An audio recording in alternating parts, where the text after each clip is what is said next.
Welcome, everyone. My name is Travis Pearson. I want to welcome you to our webinar, How to Self-Preservation Can Bring Out the Best and Worst in People. Thanks for joining us today. During this pandemic, we are sharing some of the tools we use to help individuals with the Istoria model. Tina started this off by looking at roles and relationships a few weeks ago, and then John talked about discovering your purpose last week.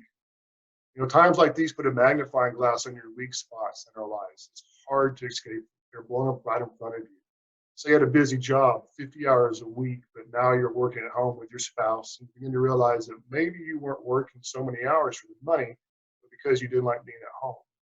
Or you're now your kid's teacher, and it just isn't working. You realize that your kids really don't listen to you or respect you very much. Maybe you've lost your job during this pandemic, and you realize that all the impulsive spending you did over the last few years has left you with no money or way to pay your mortgage. Maybe you're resentful because you're not only working from home and teaching the kids and cooking and cleaning, your spouse has not picked up any more responsibilities. Or maybe you lost your job and now you feel like you need to do something, but all you can do is make yourself binge watch Netflix. Maybe your spouse was a little controlling and demanding before the pandemic, but now is a lot controlling and demanding. Or maybe your spouse was a little laid back before the epidemic, but is now just a lazy bum on the couch. During times of stress and crisis, times of uncertainty, instinctually we revert back to our core coping mechanisms. You like to be in control, then you have seen yourself to be more controlling than you. You like to lose yourself in your phone and play video games, and this has probably tripled. Many of the things we do to keep busy and occupied have either stopped or been drastically changed or reduced. And in the quiet, many of us can see that maybe our lives, careers, and relationships leave a lot to be desired. Maybe there's some cracks in your marriage or key relationships. Kids, jobs, and a busy life may have kept them at bay, but not anymore.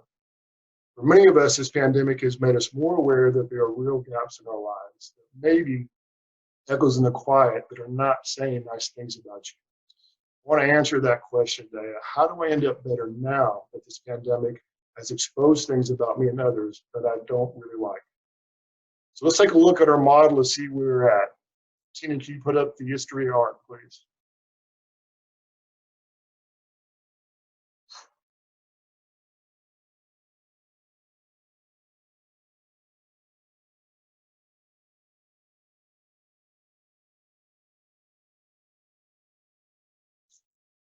So the science of story can inform us during this time, and there's real opportunities for us here to see everything you're experiencing is covered, including how to understand and fix the problems that have always been there but are now exposed due to the pandemic.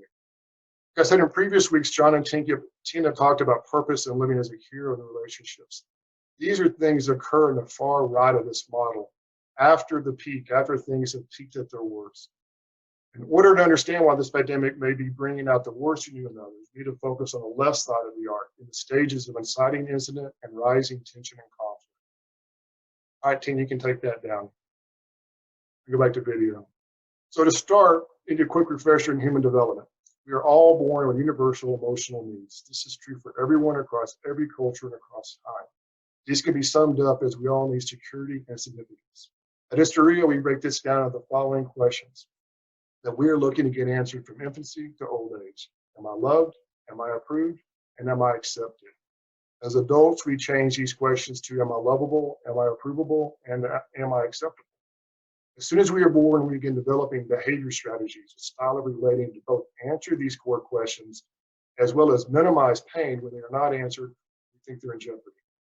For about 50% of us, there will be an incident with one of your parents where you experience deep emotional pain, such as fear, sadness, loss, or shame connected to those core questions of feeling unloved or unaccepted. For the other 50%, this would have happened, but outside of your parents, maybe at school or away from home. This incident or series of incidents usually happens between the ages of 4 and 12.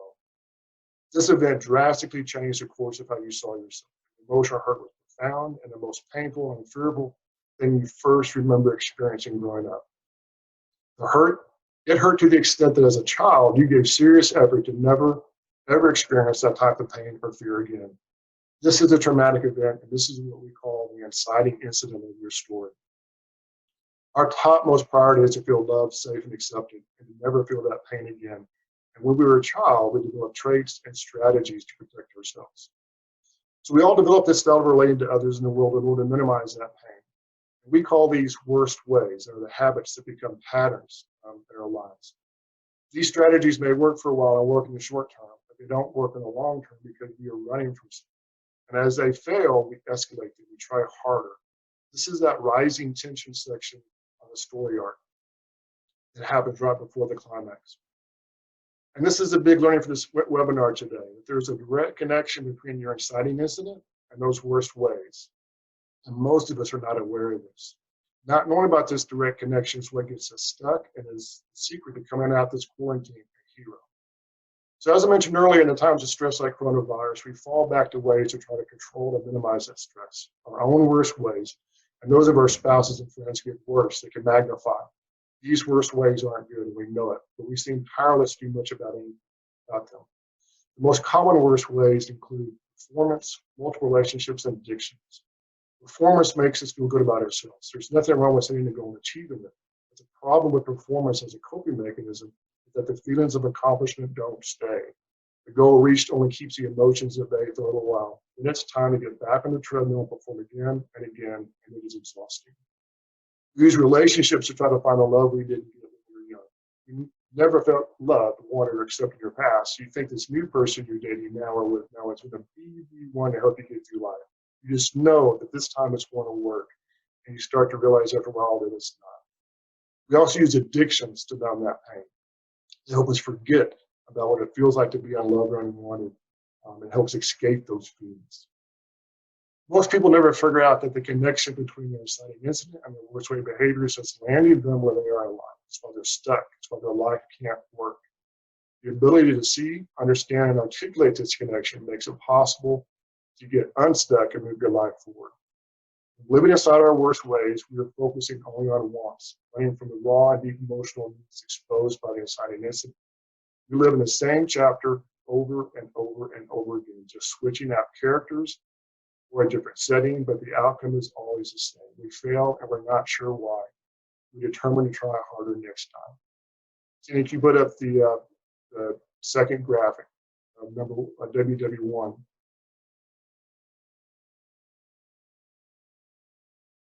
So we're stuck in this red cycle.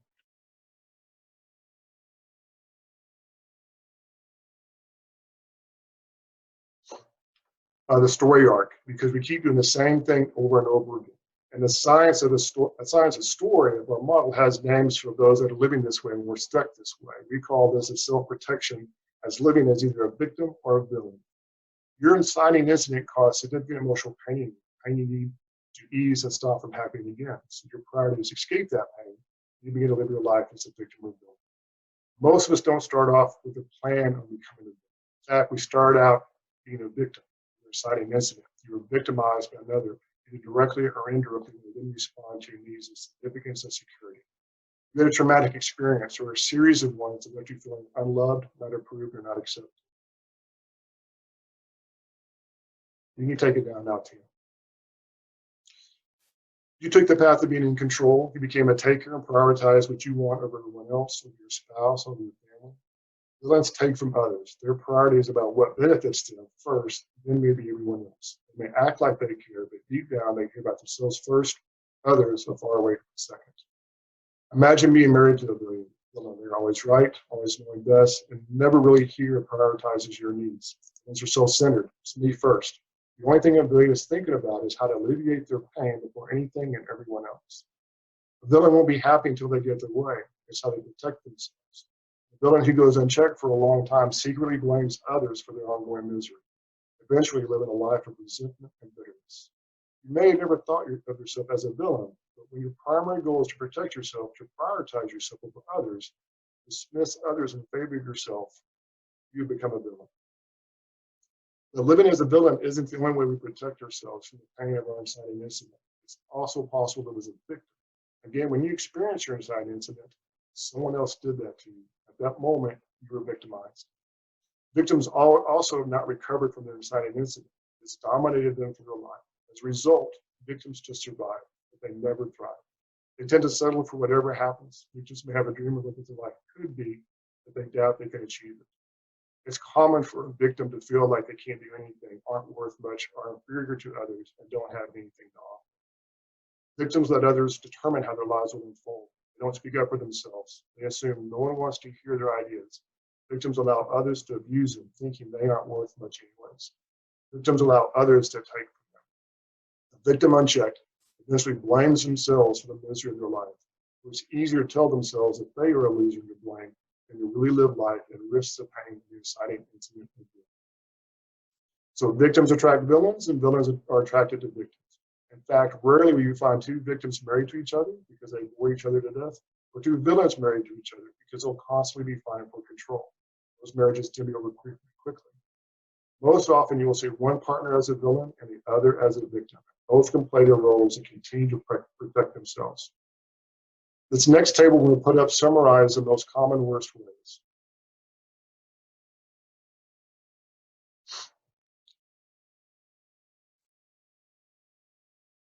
Can you go to the next table, the worst ways table?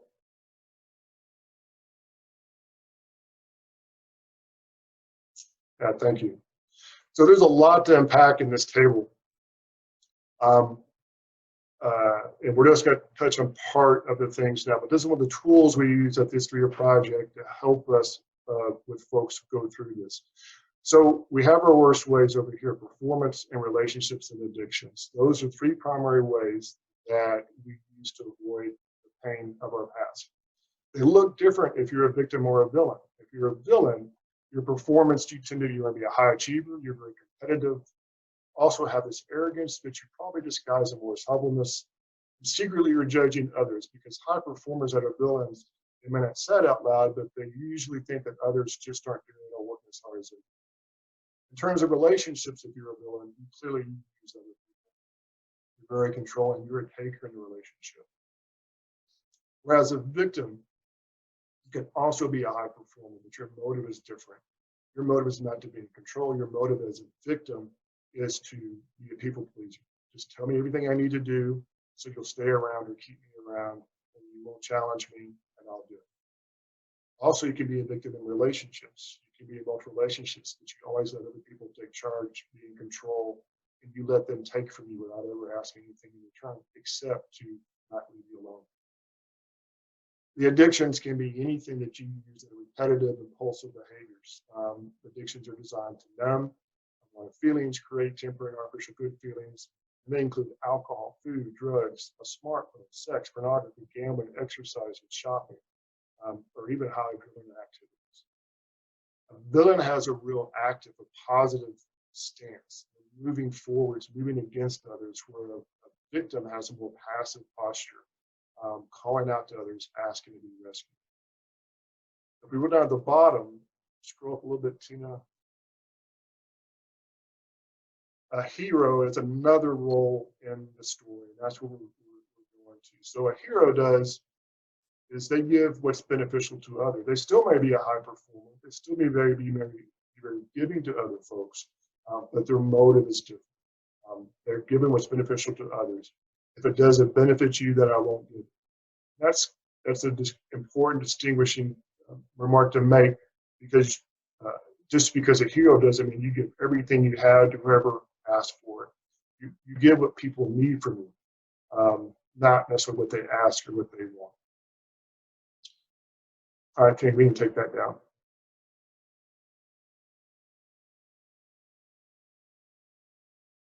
It's important to take note that on the surface, a victim or villain may look like a hero. Some worse ways may seem like a good thing. For example, a fast-moving career, they're overachieving, or they're overly helpful, they're constantly volunteering. But the key is not the behavior, the key is the motive behind it. Villains and victims both share one thing in common. Neither live intentionally for the benefit of others. Neither live out a sense of purpose. The villain doesn't care to benefit others. The victim can't benefit others. Their purpose is simply protect themselves from the pain of their exciting incident. Worst way patterns of villains tend to use others, while worst way patterns of the victim allow others to use. When you're stuck as a villain or a victim, you are self-preserving, self-justifying, self-centered, and you're in a self-protection mode. When you live this way, it's impossible to achieve your full potential. You're allowing the pain of your exciting incident to run your life. If you think about this for a moment, You realize that the only way for a person to grow and develop is to stop being a victim or villain. The way to do that is to reach back to your inciting incident. So you can put up the second graphic, WW2.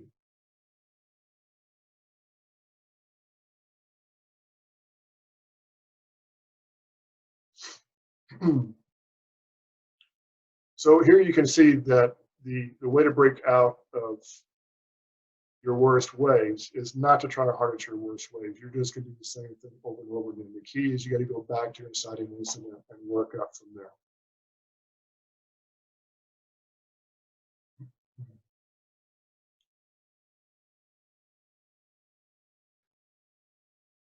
We tend to want to try to change our worst way behavior. Recognizing the connection between our worst ways and our inciting incident is a major piece of the puzzle to our lives. It answers the question of how you got to where you are, and it's crucial that you understand this connection, because until you do, your life will not work. You'll keep sabotaging your progress. Thanks, Tina. The goal of your story is to reach your full potential for the benefit of others, to be a hero. The sin of the victim and the villain is that both withhold and rob others of the uniqueness and individuality. You've been living in your worst way. Your life is all about you first. Living as a hero is a radical departure from this life. A victim begins acting like a hero when they begin setting boundaries on others while still being vulnerable. A villain begins acting like a hero when they set boundaries on themselves rather than giving, rather than taking. Don't let this pandemic be a tragedy. In a story, a tragedy is where the main character is eventually brought down by his or her own flaws. They never accept the core need driving them, instead sacrificing all to fulfill what they want. This is Walter White in Breaking Bad. He moved from a high school science teacher in episode 1 to a drug dealer who died alone. This is you in another miserable relationship, or drinking or eating too much, or lost in your phone, or resenting your spouse, or off alone in you. Don't let this season only be about self-preservation and self-protection. Instead, look to the path of being a hero, living for the benefit of others in a way that only you can do. Embrace what the magnifying glass is exposed during this time. Dig into it, put words to it, and sit with it. As a hero, you have a unique purpose, a role that only you can fill in the lives of the people around you. No one else has your purpose. But if you don't fill that role, fill that gap with your unique purpose, it will not remain empty. Another villain or victim will fill the hole you leave by not taking this hero's journey. Thanks, you guys, for being a part of this webinar. We're going to open it up for some questions and answers going forward. Tina?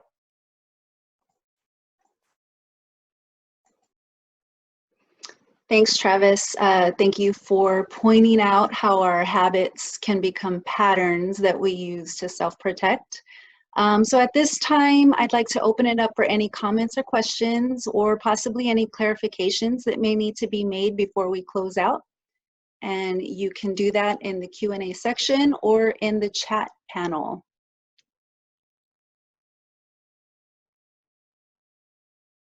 Okay, so we'll leave that open just for a minute, but feel free to type anything you need to in there. At this time, I want to invite you all to our fourth and final COVID series webinar, which will be held next Tuesday. We're changing the time up just a little bit. It'll be at 12 p.m. Central Standard Time, May 5th, next Tuesday. The title of this last one will be Making Wise Decisions During the Pandemic.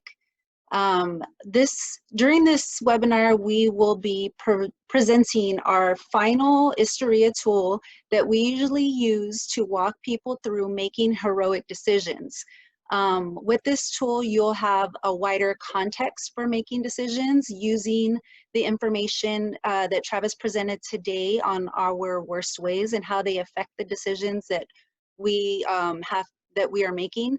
And also it will use some of the purpose information that John Whitty provided last week to help us to learn how to live on purpose and not repeat some of these old habits that we've just uncovered. We look forward to seeing you there. And as always, if there's anything that we can do to help during this season, please feel free to reach out to us at info@istoriaproject.org. Thank you, everybody. Bye.